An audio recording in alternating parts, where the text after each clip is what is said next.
I'm Shannon Singletary. I'm a Black educated straight woman who completed all my education and teaching with two sons along my side. I worked at schools where the students resembled my children, and I used them as my guidelines to being a caring educator. Do I plan, teach, and care with my own kids in mind? Am I the educator that I want my own kids to have? I ask these questions because I want my students to feel at home, to see someone who would not only treat them as their family would, but model for others how to show students care. I know that students do not learn in spaces where they feel unsafe, unheard, and castrated. I am in education so that I can bring a level of humanity to all my students in public education.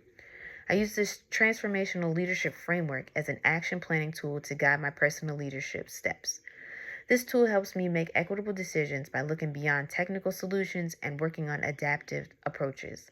I ground myself by reflecting on my own biases, assumptions, and beliefs, and determine if they are aligned to believing that all students have the capacity to be successful at high levels. Having that conversation with myself helps me set the tone with others. I lead a weekly middle school meeting to look at student performance data in the classroom and on assessments. We begin the year with establishing a middle school goal around organization. Using interpersonal leadership, I motivate my staff and add their value to the meeting by sharing examples of organizational strategies. As we move through the year, I use adaptive approaches to help teachers take risks in implementing new organizational skills. The idea is that the more organized a student is, the better the grades will be. I've been in education for over 15 years, developing these leadership moves and ultimately turning them into student characteristics. I've taught students how to read and teachers how to teach students how to read.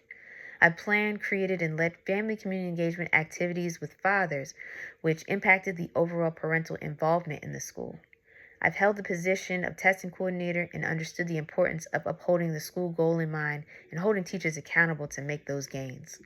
For 8 years, I've led weekly content meetings, which allow me to build capacity with teachers instructionally. I believe that I am now in my career where I need to move forward and lead people in directions that make them stronger leaders. In my belief-based and goal-driven leadership, I would need more guidance in communicating as a visionary. I need to lead more with the goal in mind and be a reminder of the purpose for our work, focusing decisions on student needs, not adult outcomes. I need to be clearer in my coaching and feedback, which means I need coaching and feedback. I need to also be more resilient and sticking to the vision, making it clear for others and requiring minds to shift. This can be achieved through mentorship, professional development, and networking with other school leaders as thought partners. Through reflective practice, not being afraid to ask staff for feedback, and collaborative team efforts towards school goals, I know that I will grow as a leader.